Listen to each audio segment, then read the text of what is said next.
মনে রাখবেন, আজকে ইরান যদি পরাজিত হয় তাহলে আগামী 100 বছরে মুসলমান আর মাথা চারা দিয়ে দাঁড়াইতে পারবে না। আজকে ইরান যদি পরাজিত হয় তাহলে ফিলিস্তিনের স্বাধীনতা নস্যাৎ হয়ে যাবে। অতএব ইরানের বিজয় ফিলিস্তিনিদের স্বাধীনতার অগ্রসূত্র। কথা বলেন ঠিক না ঠিক? আমরা চাই এই সাম্রাজ্যবাদীরা ধ্বংস হোক, আমেরিকা ধ্বংস হোক, তাদের সাম্রাজ্যবাদী নীতি ধ্বংস হোক, এই জায়নিস্ট উগ্রবাদী ইহুদিরা ধ্বংস হোক এবং বাইতুল আকসা বিজয় অর্জন করুক, বাইতুল আকসার মুক্তি হোক। আল্লাহ আমাদেরকে ন্যায়ের পথে, আজাদির পথে, মুক্তির পথে আল্লাহ আমাদেরকে কবুল করুক। আল্লাহুম্মা। আসসালামু আলাইকুম ওয়া রাহমাতুল্লাহি ওয়া বারাকাতুহু। ইন্নাল হামদুলিল্লাহ সাল্লাতু ওয়াসসালামু আলা রাসূলিল্লাহ। সম্মানিত দেশবাসী, হাসনাবাদবাসী, এই যুদ্ধটা আসলেই শুধু ইরানের বিরুদ্ধে না, এই যুদ্ধ মূলত ফিলিস্তিনিদের বিরুদ্ধে। যখন ইরান ফিলিস্তিনিদের পক্ষে লড়াই করার ঘোষণা দিয়েছে তখন থেকেই ইরানের বিরুদ্ধে তারা আগ্রাসন চালানোর পরিকল্পনা করেছে।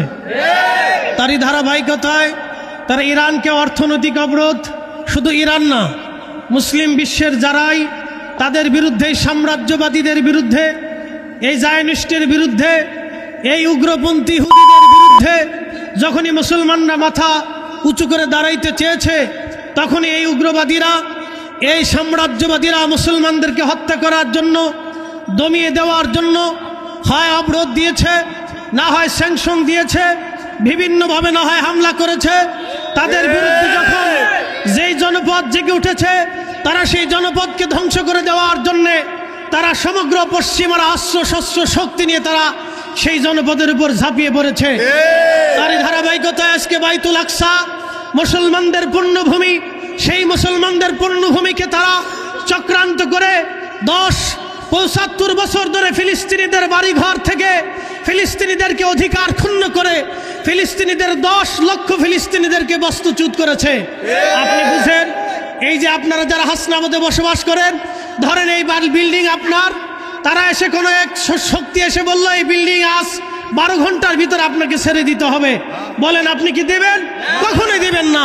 ফিলিস্তিনিদের হাজার হাজার শত শত বছরের সেই আবাসভূমি, সেই জায়নিস্টেরা, ইহুদিরা, সেই সাম্রাজ্যবাদীরা এসে ফিলিস্তিনিদের আলটিমেটাম দিয়ে 10 লক্ষ ফিলিস্তিনিদের বাড়িঘর থেকে ফিলিস্তিনিদেরকে বাস্তুচ্যুত করেছে। ফিলিস্তিনিদের পাশে দাঁড়ানোর জন্য তারা সাদ্দাম হোসেনকে হত্যা করেছে। ফিলিস্তিনিদের পাশে দাঁড়ানোর জন্য লিবিয়ার গাদ্দাফিকে তারা হত্যা করেছে। ফিলিস্তিনিদের পাশে দাঁড়ানোর জন্য ভেনেজুয়েলার প্রেসিডেন্টকে তারা তুলে নিয়েছে। ফিলিস্তিনিদের পাশে দাঁড়ানোর জন্য যখনই ফিলিস্তিনিদের পাশে যারা কথা বলে তখনই তাদেরকে তারা অবরোধ দিয়ে, স্যাংশন দিয়ে সেই জাতিকে তারা ধ্বংস করে দেওয়ার চেষ্টা করেছে। তারই ধারাবাহিকতা আজকে তারা ইরানে হামলা করেছে, নিরীহ শত শত হাজার হাজার মানুষদেরকে তারা হত্যা করতেছে। ফিলিস্তিনিদের, ইরানিদের বাড়িঘর তারা টার্গেট করেছে, নিরীহ ইরানিদেরকে তারা হত্যা করতেছে, ইরানের অর্থনীতিকে তারা ধ্বংস করতেছে, ইরানিদের শক্তিকে তারা ধূলিসাৎ করার চেষ্টা করতেছে। মনে রাখবেন, আজকে ইরান যদি পরাজিত হয় তাহলে আগামী 100 বছরে মুসলমান আর মাথা চারা দিয়ে দাঁড়াইতে পারবে না। আজকে ইরান যদি পরাজিত হয় তাহলে ফিলিস্তিনের স্বাধীনতা নস্যাৎ হয়ে যাবে। অতএব ইরানের বিজয় ফিলিস্তিনিদের স্বাধীনতার অগ্রসূত্র। কথা বলেন ঠিক না ঠিক? আমরা চাই এই সাম্রাজ্যবাদীরা ধ্বংস হোক, আমেরিকা ধ্বংস হোক, তাদের সাম্রাজ্যবাদী নীতি ধ্বংস হোক, এই জায়নিস্ট উগ্রবাদী ইহুদিরা ধ্বংস হোক এবং বাইতুল আকসা বিজয় অর্জন করুক, বাইতুল আকসার মুক্তি হোক। আল্লাহ আমাদেরকে ন্যায়ের পথে, আজাদির পথে, মুক্তির পথে আল্লাহ আমাদেরকে কবুল করুক। আল্লাহুম্মা আমিন। এই কথা বলে আমি শেষ করছি। ওয়া আখির দাওয়ানা আলহামদুলিল্লাহি রাব্বিল আলামিন। আসসালামু আলাইকুম ওয়া রাহমাতুল্লাহি ওয়া বারাকাতুহু।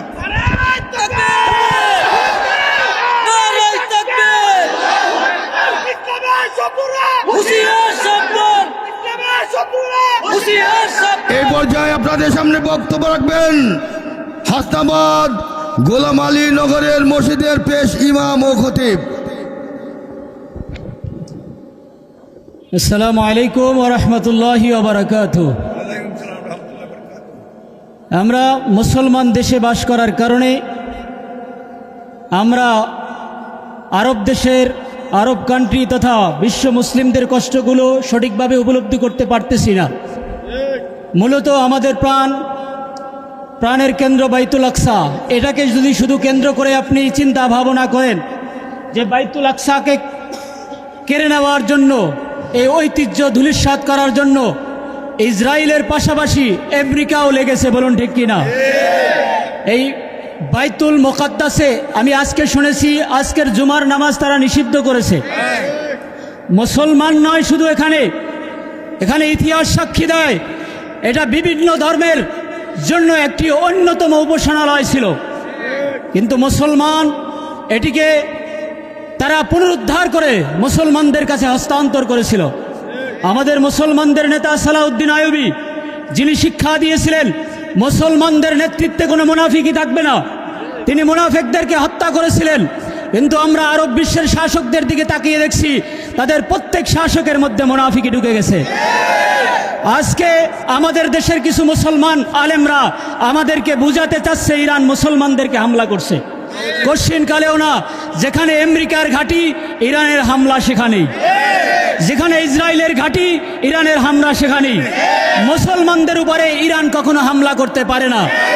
আমাদেরকে আরেকটি ভুল মেসেজ দেওয়া হচ্ছে যে ইরান শিয়া, তাদের পক্ষে আমরা কেন কথা বলবো?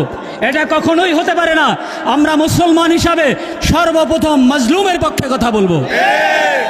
এই আমেরিকা শিয়া হিসাবে ইরানের উপরে হামলা করে নাই, মুসলমানের উপরে হামলা করেছে, মুসলমান দেশের উপরে হামলা করেছে, মুসলমান পরাশক্তির উপরে হামলা করেছে।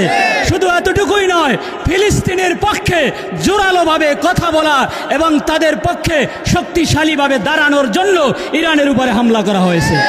ইরানের নেতৃত্বকে ধূলিসাৎ করার জন্য তারা মুসলিম কান্ট্রিগুলোকে বেছে নিয়েছে। অতএব আমরা ওই সব মুসলমানদের পক্ষ নিব না যারা ইরানের বিপক্ষে দাঁড়াচ্ছে, কারণ ইরান মুসলমানদের ঐতিহ্য বহন করে, মুসলমানদের ইতিহাসের সাক্ষী বহন করে। অতএব ইরানের পক্ষে আমরা আছি, মুসলমানদের পক্ষে আমরা আছি। আপনারা থাকবেন তো ইনশাআল্লাহ? আমরা সকলে মিলে মুসলমানদের পক্ষে থাকতে চাই কি চাই না? এবং ইসরায়েল এবং আমেরিকার বিরুদ্ধে প্রয়োজনে যদি জিহাদের ডাক আসে আমরা প্রস্তুত আছি কি আছি না? আল্লাহ তাআলা আমাদের সবাইকে কবুল করুক, সকল বলে আমিন। যখনই মুসলমানরা মাথা উঁচু করে দাঁড়াইতে চেয়েছে, তখনই এই উগ্রবাদীরা, এই সাম্রাজ্যবাদীরা মুসলমানদেরকে হত্যা করার জন্য, দমিয়ে দেওয়ার জন্য হয় অবরোধ দিয়েছে, না হয় স্যাংশন দিয়েছে, বিভিন্নভাবে না হয় হামলা করেছে। তাদের বিরুদ্ধে যখন যেই জনপদ জেগে উঠেছে, তারা সেই জনপদকে ধ্বংস করে দেওয়ার জন্যে তারা সমগ্র পশ্চিমার অস্ত্র শস্ত্র শক্তি নিয়ে তারা সেই জনপদের উপর ঝাঁপিয়ে পড়েছে। তারই ধারাবাহিকতায় আজকে বাইতুল আকসা মুসলমানদের পুণ্যভূমি, সেই মুসলমানদের পুণ্যভূমিকে তারা চক্রান্ত করে 75 বছর ধরে ফিলিস্তিনিদের বাড়িঘর থেকে ফিলিস্তিনিদেরকে অধিকার ক্ষুণ্ণ করে ফিলিস্তিনিদের 10 লক্ষ ফিলিস্তিনিদেরকে বস্তুচ্যুত করেছে।